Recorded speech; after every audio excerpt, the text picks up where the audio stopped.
Antes de começar a falar, deixa eu só ligar meu cronômetro aqui. Antes de começar a falar especificamente do ProERG, eu queria falar um pouquinho sobre o fluxo da prevenção. Porque no nosso país, a gente não tem muito costume de... Não é muito vista a avaliação de programas de prevenção. Então, como que se dá esse fluxo da ciência da prevenção? Primeiro, são avaliados os fatores de risco e proteção para o público-alvo, e o programa é desenvolvido para aquele público-alvo. Quando sai desse foco de público, ocorre uma adaptação cultural para implantação, depois ocorre a avaliação, o aprimoramento, porque sempre a avaliação vai trazer algumas limitações, normal, e a reavaliação, para depois ter a disseminação e que essa disseminação seja avaliada novamente. Então, é normal que os programas passem por adaptações depois das avaliações, e não que os programas acabem depois das avaliações. Eu gostaria de deixar isso bem claro para vocês. Sobre o ProERG. O ProERG, como muitos sabem, é o programa de prevenção escolar mais disseminado nas escolas. Ele está na sua atual versão, que é a Caindo na Real, que vem do Keeping It Real, que eu já vou explicar melhor no próximo slide. E a gente quis saber quais os efeitos encontrados no Keeping It Real que são replicados no Brasil. Então, o programa inicial, assim, o programa fonte, não sei outra palavra melhor para falar, mas o primeirão é o Keeping It Real, que foi criado pelo pessoal dos Estados Unidos, do Real Prevention. Eles fizeram uma outra versão para o DARE, Keeping It Real, porque antes, para quem é mais antigo do ProERG, vai lembrar que o ProERG antigamente era o DARE, e daí o DARE também passou para o Keeping It Real e veio para o Brasil como ProERG. No Keeping It Real, o que mais chama atenção é que o programa mostrou efeitos diferentes quando ele não é submetido a uma adaptação cultural. Então, a versão que se mostrou eficaz nos ensaios controlados randomizados foi aplicada em escolas urbanas para adolescentes multiétnicos. E ele não alcançou os mesmos efeitos quando ele foi implementado em áreas rurais. Então, o KIR possui versões muito específicas para cada contexto, todas adaptadas culturalmente para cada público-alvo. Para o nosso estudo, a gente fez 2 ensaios controlados randomizados. Então, a gente tinha um estudo para o 5º ano e outro para o 7º ano com a mesma metodologia. O que mudava era que o manual é diferente para os 2 anos. E eles foram feitos nas escolas estaduais do município de São Paulo, e essas escolas tinham que ter os 2 anos, 5º e 7º, e não ter tido ProERG há 3 anos. Já vou explicar melhor sobre isso também. Depois, essas escolas foram sorteadas e divididas entre escolas do grupo controle e escolas do grupo intervenção, 30 escolas. Então, ficou metade recebendo o programa e a outra metade sem receber o programa, para depois elas serem comparadas.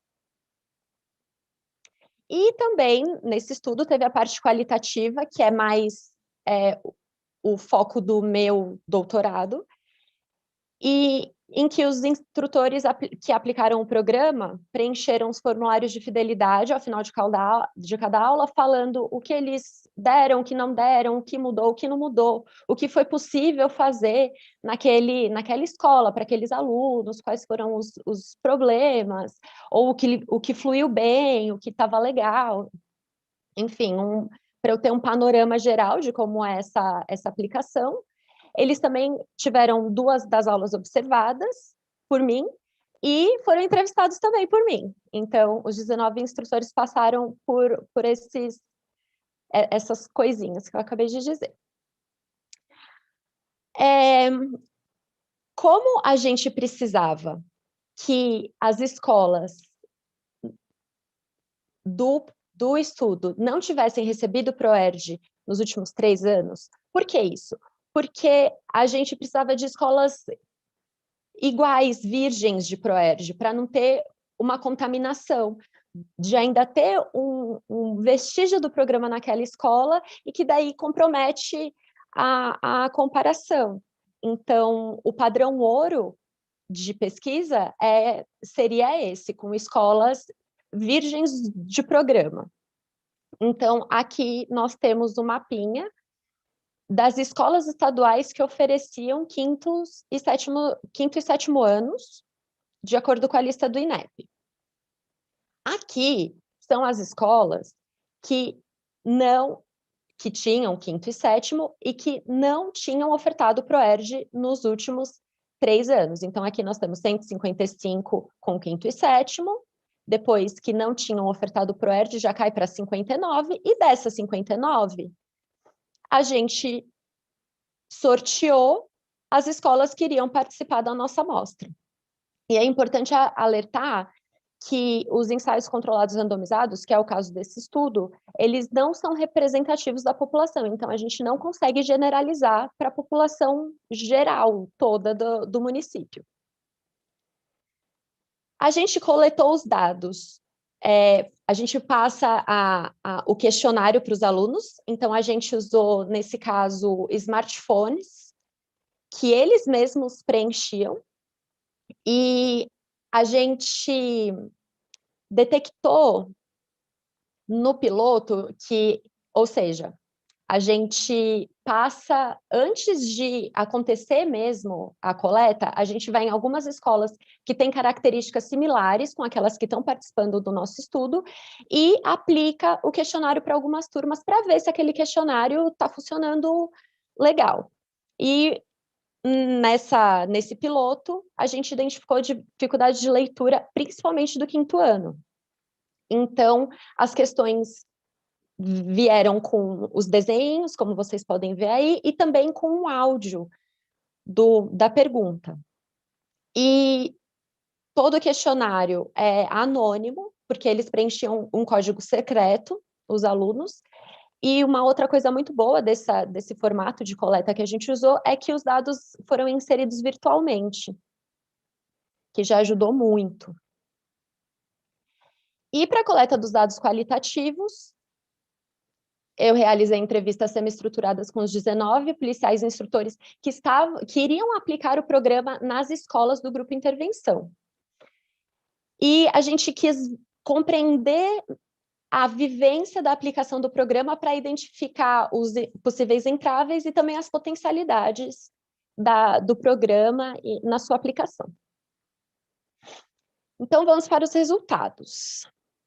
Acho que eu estou indo muito rápido pelo meu cronômetro aqui. Antes de começar os resultados, eu quero só reforçar, as limitações, todo estudo vai ter limitações, e a gente acha importante ressaltar 2 do nosso estudo. A primeira é que as amostras, a amostra foi de escolas de bairros periféricos, então a gente não pode generalizar os achados, e também que quando a gente vê a lista de alunos do INEP e a gente chega na escola, tem muito menos alunos do que a gente esperava, e depois, quando a gente volta para fazer a coleta do pós, que eu acho que eu não expliquei muito bem isso, eu vou voltar já já, mas que quando a gente volta para a coleta do pós, também faltam alunos. Então, deixa eu só voltar aqui nesse fluxograma, porque eu falei, então, da divisão das escolas do grupo intervenção e grupo controle, e a gente passa na escola antes de o programa começar nas escolas do grupo intervenção e a gente passa no mesmo período nas escolas do grupo controle, porque às vezes acontece alguma coisa geral que todos os alunos são afetados. Então, algum vídeo viraliza, ou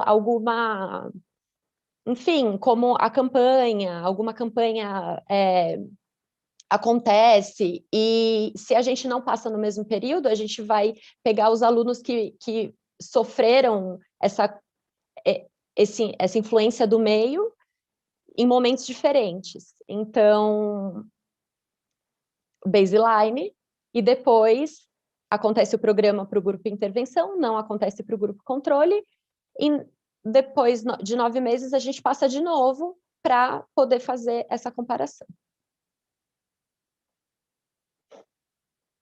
Eu estou sentindo que eu estou muito confusa, então quem estiver acompanhando aí o chat, se quiser me falar, pode me interromper, caso o pessoal não esteja entendendo, por favor. Vamos voltar Tá aqui. bem, Julia, manda ver aí que tá bem. Beleza, obrigada.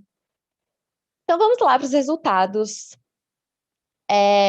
A primeira parte é a de prevalências. Então, a gente compara os grupos com intervenção e controle para ver se eles são iguais ou não, porque isso vai influenciar. Se eu tiver um grupo intervenção que já começa usando muito, eu vou ter, diferentemente, se essa diferença entre o grupo com esse uso do grupo intervenção e o grupo controle for estatisticamente diferente, isso vai ter que ser corrigido na hora de eu comparar esses grupos no final, porque senão eu vou ter um resultado que não vai condizer ao programa. Então, no nosso caso, os grupos eram homogêneos, tanto para características sociodemográficas, tanto para uso de drogas, quanto para bullying sofrido e praticado.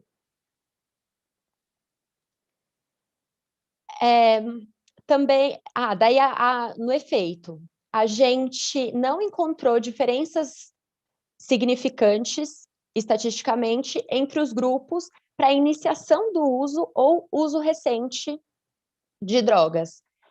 Para o 5º ano, a gente avaliou álcool, bind, maconha e cigarro. E para o 7º ano, a gente acrescentou inalantes e cocaína. Mas não teve efeito do programa, teve um efeito nulo do programa. Ou seja, não melhorou, mas também não piorou. O efeito na violência escolar também foi nulo, tanto para a prática quanto para a vitimização por bullying. Aqui, quando a gente avaliou desfechos secundários, no 5º ano, a gente encontrou efeito neutro para habilidade de comunicação e experiência escolar, e uma tendência ligeiramente negativa, mas sem impacto clínico para tomada de decisão.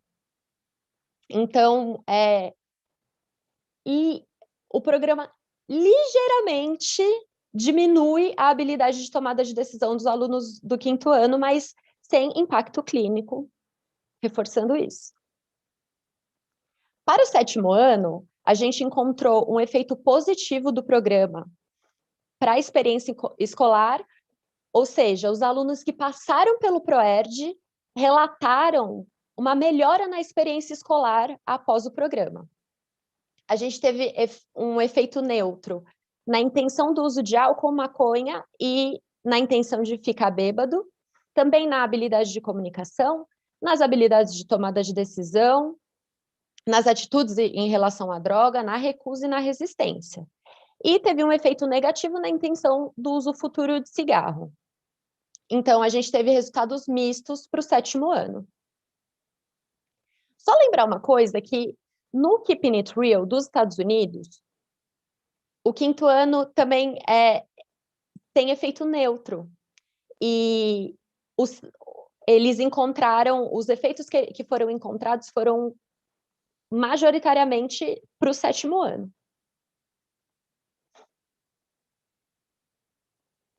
Aqui, para os resultados qualitativos, a gente dividiu os resultados os dados encontrados na entrevista, nas entrevistas com os policiais, em 4 tópicos importantes de resultados.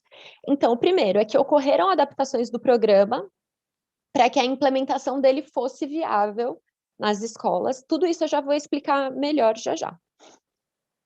O segundo ponto, que o acúmulo de funções dos policiais pode afetar a regularidade de aplicação das aulas. O terceiro, que os policiais relatam que o programa, o aluno que passa pelo programa apresenta uma melhora na relação com a polícia e que o material poderia ser mais adequado à realidade dos estudantes brasileiros. Então, vamos começar por adaptações. As adaptações têm subtemas, que são as adaptações de acordo com os alunos, quando ocorrem acréscimos ou mudanças no currículo, e as exclusões de lições ou atividades. Eu vou pegar um exemplo de cada subtópico. Como que eu posso explicar isso? Cada tópico vai ter um exemplo, baseado em um subtópico. Então, o exemplo de discurso da adaptação é a adaptação de acordo com os alunos, que um policial falou. Para aplicar o que a gente aprende na prática, tem que ter algumas modificações. Então, a gente, muitas vezes, não consegue seguir à risca o que está escrito pela realidade da região e pela realidade dos alunos. Então, a gente tem que adaptar as aulas do ProERD ao comportamento dos alunos, né? Em relação à infraestrutura escolar, a gente tem esse desafio da realidade escolar nesse público que a gente trabalhou, que foram as escolas estaduais do município de São Paulo. Então, sobre a realidade escolar, um policial falou, mas a dificuldade que nós temos é recurso de mídia, é recurso, se precisar de um papel, recurso, é material mesmo. Não tem condições, a escola não tem condição. Lembrando que isso é um exemplo de um discurso de um policial, mas que vários dizem coisas parecidas. Sobre o acúmulo de funções, a gente tem que aqueles que são raramente escalados, aqueles que são escalados por ser do ProERD, aqueles que relatam benefícios que o ProERD trouxe para o seu policiamento ou melhor, benefícios do policiamento para o seu trabalho no ProERD e também benefícios do ProERD para o seu policiamento, que é um policiamento mais humanizado. Então, aqui eu tenho um exemplo de um policial que é raramente escalado. A influência é assim, no nosso batalhão, nós temos até uma liberdade, isso é muito bacana.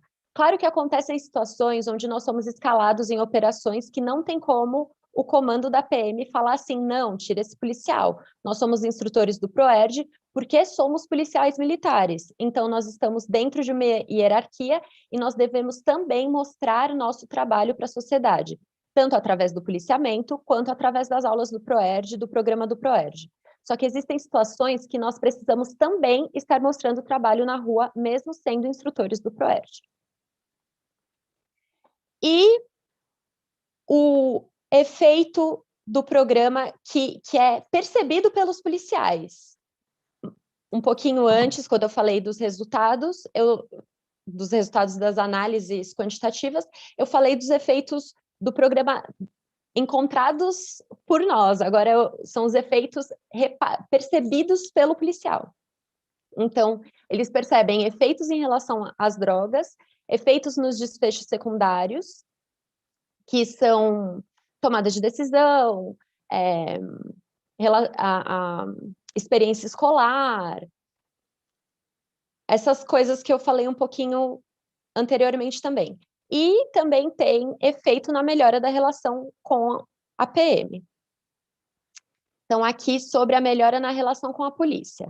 Assim, a gente percebe bastante que eles mudam os conceitos deles. Principalmente, eu digo que o principal deles é em relação à polícia. Passam a olhar o policial de uma forma diferente, mais como amigo e não mais como aquele agente, vou usar a palavra opressor. Não sei se vai caber exatamente aí, mas é a forma como eles pensam, né? que é aquele agente opressor que está na comunidade para coibir a criminalidade e que muitas vezes é obrigado a ser bastante enérgico para conseguir isso. Então, eles começam a ver que o policial é gente, que o policial é ser humano, que é uma pessoa que eles podem ter contato, que podem cumprimentar na rua, que eles podem ter como amigos de verdade. Agora vamos entrar para a discussão. São dois pontos importantes, que os dados sugerem a necessidade de uma adaptação cultural, porque hoje o material, a gente está em contato, eu vi até a Capitã Lígia assistindo mais cedo, não sei se ela está aí, mas a gente continua em contato com a Capitã Lígia, que é responsável pelo PROERD, e isso já está acontecendo, esse movimento para adaptação cultural, e que é isso que o estudo, que os dados sugerem, essa necessidade de que o manual, de que o programa que veio dos Estados Unidos, com a realidade dos Estados Unidos, seja adaptado para a nossa cultura, em um primeiro momento para a cultura do Brasil, e vamos sonhar alto, quem sabe um dia o PROERD também não seja adaptado para as diferentes regiões, porque nosso país é muito grande e a gente sabe que a minha realidade aqui em São Paulo é diferente de uma pessoa que está no Sul e é diferente de uma pessoa do Nordeste, e sonhando alto, quem sabe um dia isso aconteça. E como isso tem um impacto direto no gerenciamento da disseminação do programa, por isso que continuamos em contato para seguir com esses próximos passos que foram trazidos pelo estudo. Eu acho importante pontuar que os efeitos pontuais de um programa escolar podem ser nulos ou muito pequenos quando estes não vêm acompanhados de ações comunitárias e familiares. Isso reforça o que vem sido mostrado na nossa jornada, como a prevenção precisa de um sistema. E que essa conversa, esse diálogo que a gente está tendo até aqui nessa jornada é muito importante para que a gente não fique só na ciência, o previna, e quem está na ponta fique só na ponta também. Então, é muito importante isso que a gente está fazendo. Agora vamos para o título da minha palestra, que são os desafios e potencialidades do PROERD. Então, os desafios que já são os próximos passos, que já estão sendo feitos e conversados,